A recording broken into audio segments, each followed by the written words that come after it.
Todd Wiley here from HO Scale Customs. I wanted to talk to you a little bit about pigments. We talked about that during our podcast. We're going to talk about model railroad pigments. And you go to a model railroad store or hobby shop, they'll say model railroad pigments. They're really just chalk pastels. And you can do it a whole lot cheaper than paying a lot of money by buying model railroad pigments. These are pigments. They work exactly the same as their pigments. And it basically is just chalk. This is soft pastel chalk. You can pick it up at any craft store, Michael's, AC Moore, probably Walmart for that matter in their craft department. And you can get them cheap. They often run them on sale. If you have coupons at those craft stores, you can often get 50% just about any day on one particular item. Take advantage of that. But here I got one that came in multiple sets. I've already ground some up, but it had a lot. It was like $7 or $8. And then that was it. I got all these different shades. You can get them in all grays and blacks and whites according to this particular set by a different manufacturer. This one here is also chalk pastels. And this is more of a compressed chalk, but it works out great. And this is your earth tones and such. And this is by the Generals. So there's lots of them out in the market. The key is to grind them down and put them into small containers to store them so you're ready to use them. I did mine and put them in these little plastic cups. For instance, these were grays and blacks. I have them numbered as to which one's darker to lighter to darker, from white to black. A lot of grays in the middle. I like to do a lot of the rust colors, natural browns, grays of all kinds, all your earth tones. They make great ones. Your more colorful chalks, you can use them as well. There's all kinds of applications for just about any shade. Also brushes. These are just a regular set of brushes that came as a set at a craft store. You don't need special weathering brushes. They all have, you want to go for the flat heads, okay, like that. They all seem to have the flat heads on them. They're all various sizes. I kept them as a sole weathering set. I think it cost like $6 for the set of brushes, and I didn't pay $30 for a set of weathering brushes, which are the same thing from a hobby shop or from a model railroad online only model railroad store. So that's that, and put them in a nice little box or case, and then you always have your kit ready to rock. You're not using your brushes for anything other than your pastel chalks. I'm getting ready to start another one, so I'll just kind of show you real quickly what I do. I take a cup, keep it ready for when I'm ready to load it up. That's where it all goes in. And I get a cheese grater. It's not a cheese grater. It's actually a garlic grater or a mini grater. You can pick them up online. You can pick them up in kitchen shops, probably Bed Bath & Beyond, anywhere they have kitchen utensils and supplies. They go for like $1 or $2 or $3. I've seen them as low as 59 cents.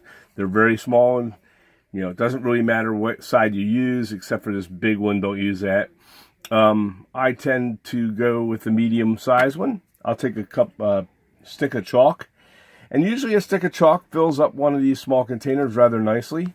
I make sure I have a cup. I put it in here because it's going to spray out a little bit, and you'll get your dust. And this doesn't take much. I kind of start at a corner and start grading down. And I timed it before. I can generally do them in a minute or two and get to the bottom of one.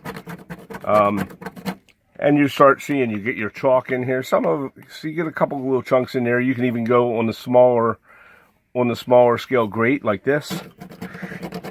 And you want to turn it, watch your fingers by the way, but you want to turn it at the points. And as the point rubs over your grater, it goes down quicker. Okay. And yeah, you'll get a little bit of chunky in there with some bigger flakes. If you go on this one, it's going to take you much longer, but you will get a finer grade. I don't usually have that patience, but it is soft and and chalky like. This works just like any pastel chalk or pigment. Okay, as you can see, it does the same type of thing. It sticks and works exactly like the pigments. I've used those pigments that they claim are model or modeling specific. They are not. So, okay, so let's say we ground this whole thing down. We got one stick. We get a small funnel. You can probably also get them in a kitchen shop at a relatively cheap price. I have several of them. This one's in metal, this one's in plastic. And I just put it in there and pour it in. Give it a shake.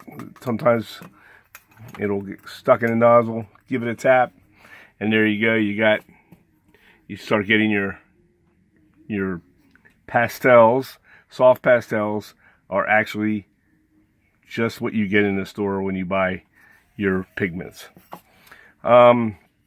That's pretty much it. You can have a whole set of these in for a total cost of about $10 with a multitude of colors instead of paying, $20, $30 for a set of 6 to 7 colors. And it's the same size containers. These little containers, you can get them in the packs at craft stores for like $6 or 7 containers for $1 or $2. Sometimes you can go to the dollar store and buy them. Definitely very cheap, easy to use, very sealable. The tops don't pop off right away. They're very secure. And now you'll have a set for probably less than $10 for the whole set. And that's a good deal. Hopefully that'll help you out with your modeling. Trust me, these chalks work. I'm going to talk to you at some point. About the ways to use some of these pastels, soft pastel pigments. And so not just brushing on the dry pigment.